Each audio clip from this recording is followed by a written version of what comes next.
اگر آپ اس چینل پہ نئے ہیں تو اس کو سبسکرائب کر لیجئے اور بیل آئیکن کو پریس کیجئے تاکہ ہماری نئی آنے والی تمام ویڈیوز کی نوٹیفیکیشن آپ کو ملتے رہیں اور آپ ہم سے کنیکٹ رہیں۔ بسم اللہ الرحمن الرحیم۔ خاطر حضرات، میں ہوں اختر عباس اور آپ سب کو میرا سلام پہنچے۔ ماشاءاللہ 2 عشرے مکمل ہوئے، تیسرا عشرہ شروع ہونے والا، اور جن لوگوں نے اعتکاف پہ بیٹھنا ہے یہ بڑا ہی بابرکت فیصلہ ہوتا ہے۔ سچی بات ہے، یہ 10 دن آپ کی زندگی کو، روح کو دھو کے رکھ دیتے ہیں۔ اب میں ایک دفعہ زندگی میں بیٹھا تھا، 10 دن اکٹھے نکالنا کوئی آسان کام نہیں ہوتا، پر اگر آپ کی جاب آپ نہیں کر رہے اور آپ نسبتاً فارغ ہو تو پھر آپ کو یہ سٹیپ ضرور لینا چاہیے۔ روح کی بالیدگی اور خوبصورتی میں اتنا ہیلپ فل ہوتے ہیں یہ دن، یہ لمحے۔ آپ سوچئے کہ ان دنوں نہ آپ کے پاس ٹی وی، نہ آپ کے پاس موبائل، قرآن پاک صرف ناظرہ مت پڑھیے، اس میں اللہ کے کلام کو سمجھیے جیسے آپ سے وہ اللہ بات کرتے ہیں۔ جو تراویحیں پڑھ رہے ہوتے ہیں ان دنوں ان کا ترجمہ، ان کی تفسیر بندہ ضرور پڑھتا ہے۔ فقہ کی کوئی کتاب لے جائیے، احادیث کی کوئی کتاب لے جائیے، سیرت پر لے جائیے، پڑھیے۔ پڑھنے کو آپ سمجھیں کہ ایک بالکل نیا انسان آپ کے اندر جنم لے گا، اور کچھ چیزوں کو معاف کیجیے گا، اپنی ذات سے نکالیے گا، اور کچھ اللہ سے وعدے کر کے آئیے گا کہ سر یہ چیزیں میں 5 ضرور کروں گا اور یہ 5 نہیں کروں گا۔ اسی طور پہ اللہ کے ناموں کے جو ذکر اذکار ہیں اس کو اپنی عادت بنانے میں بڑی آسانی ہوگی۔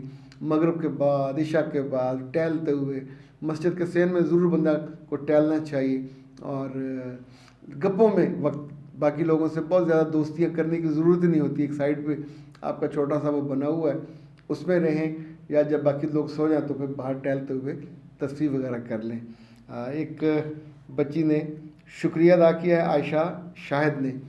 وہ کہتے ہیں کہ سر زندگی میں پہلی دفعہ پتہ چلا کہ ڈپریشن میں اور انگزائٹی میں فرق کیا ہے، آپ نے یہ اتنا بڑا مسئلہ حل کر دیا۔ اچھا، یہ ڈپریشن اور انگزائٹی والے جو ایشو پہ بہت سارے لوگوں نے شکریہ ادا کیا کہ ایک کلیئرٹی ان کو ہوئی، اور ویسے مجھے بھی جب فرسٹ ٹائم پتہ چلا تھا مجھے بھی بہت اچھا لگا تھا۔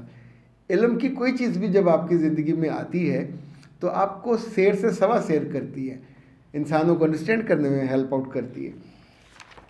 اچھا جناب، جب تک آپ سسرال، ہاں وہ جو سسرال میں خاتون نے کہا تھا کہ مجھے وہ چاہیے وائی فائی، اس کا بھی آیا ہے کہ سر آپ نے میری زندگی کا ایک وہ کانسیپٹ کلیئر کیا ہے کہ دس واز نان ایشو، تو مجھے اس کو ایشو نہیں بنانا چاہیے تھا، تو میں نے اس کا ارینج کر لیا ہے۔ لیکن ساتھ ہی مس اقبال نے کہا ہے کہ سر میرے سسرال میں پیٹ سیل کا ہے وائی فائی، لیکن مجھے وہ پاسورڈ انہوں نے نہیں دیا۔ میرے بچے، آپ بھی غریب غربوں والی بات کرتے ہو، اپنے میاں سے لے سکتے ہو، ساس سسر سے لے سکتے ہو، نن سے لے سکتے ہو، وہ کیوں نہیں دیں گے آپ کو؟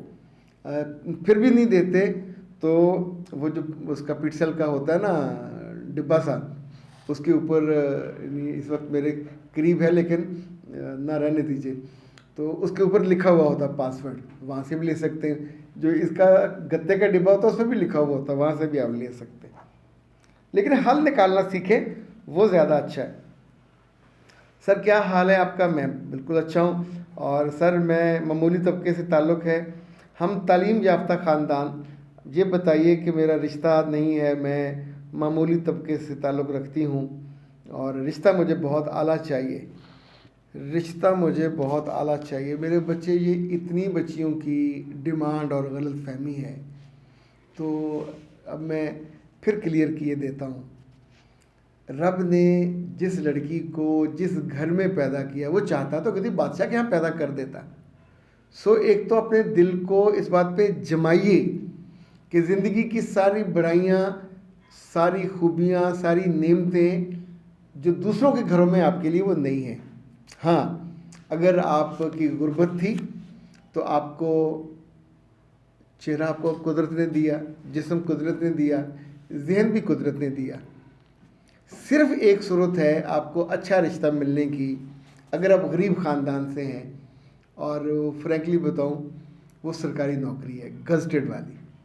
If you have the gazetted position 17 grade کی، آپ کو 8 لاکھ نوکریاں ہیں گورنمنٹ آف پاکستان کے پاس، ان میں سے کوئی جاب کر لیتے ہیں تو ایک دم سے، چونکہ اب آپ کی زندگی سرکاری نوکری کے ساتھ ہے، سرکاری گھر ملے گا، وہاں رہیں گے، بچے سرکاری اسکولوں میں پڑھیں گے، اچھی جگہوں پہ رہیں گے، تو لوگ اختیار کے ساتھ، اہمیت کے ساتھ ہیں، جو ایون آپ کے لیول کے، آپ کے اماں ابا کے لیول کے رشتے سے ایک دم سے رشتے بہتر آنے لگ جاتے ہیں۔ پر اگر آپ اچھے رشتوں کے انتظار میں اپنی عمر کے 10-12 سال ضائع کر دیتے ہو تو میرے بچے خوش فہمی میں رشتے نہیں آتے۔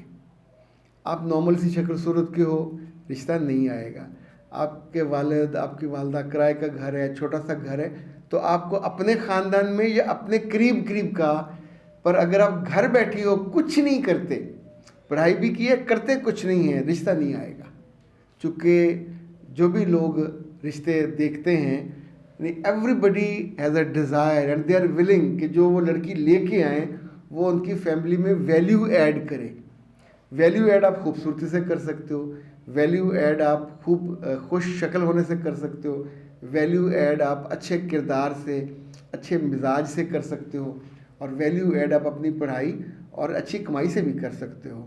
سو یہ پہلو ہیں، جتنی بچیوں نے اس کو اگنور کیا، 22-24 سے لے کے 32 تک چلی جاتی ہیں، رشتہ نہیں آ پاتا۔ یہ سزا نہیں ہے، قسمت کو اور بخت کو سمجھنے کی ضرورت ہے۔ اس کو سمجھیں، اس پہ راضی ہوں، پھر اللہ سے دعا کریں۔ اللہ سے پھر کسی وزیر سفیر کے بیٹے کا رشتہ مت مانگیے، وہ مانگیں جو آپ کا قدردان ہو۔ جو رزق آپ کے ہاتھ کا ہے شادی کے بعد وہ بڑھنا ہے، آپ کی گھر بھی مل جائے گا۔ 8-10 سالوں میں سب خواہشیں پوری ہو جاتی ہیں، لیکن آپ سوچو کہ فٹافٹ ہو جائیں۔ بہت سی کم عقل لڑکیاں، کم وسیلہ لڑکیاں اس لالچ میں مردوں کے ہاتھ اور لڑکوں کے ہاتھ اور بوڑھے مردوں کے ہاتھ چڑھ جاتی ہیں اور سب کچھ گنوا بیٹھتی ہیں۔ تو جب تک آپ چیز کو پوری اس کی انٹینسٹی کے ساتھ اور پورے اس کے آؤٹ لک کے ساتھ نہیں سمجھ لیتے تو زندگی آپ کی مشکل رہتی ہے۔ میرا رب آپ کے لیے بہت آسانیاں کرے اور آپ کو زندگی میں بہت اچھے نام کے ساتھ، اچھی قسمت کے ساتھ اور نیک نامی کے ساتھ جینے کی توفیق دے، اس دنیا میں بھی کامیابی دے، آخرت میں بھی کامیابی دے۔ میں ہوں اختر عباس، آپ سب کی دعاؤں کا حصہ اور آپ سب کی خیر خواہی سے میرا پورا وجود، میرے لفظ، میری دعائیں بھری ہوئی ہیں۔ السلام علیکم ورحمۃ اللہ۔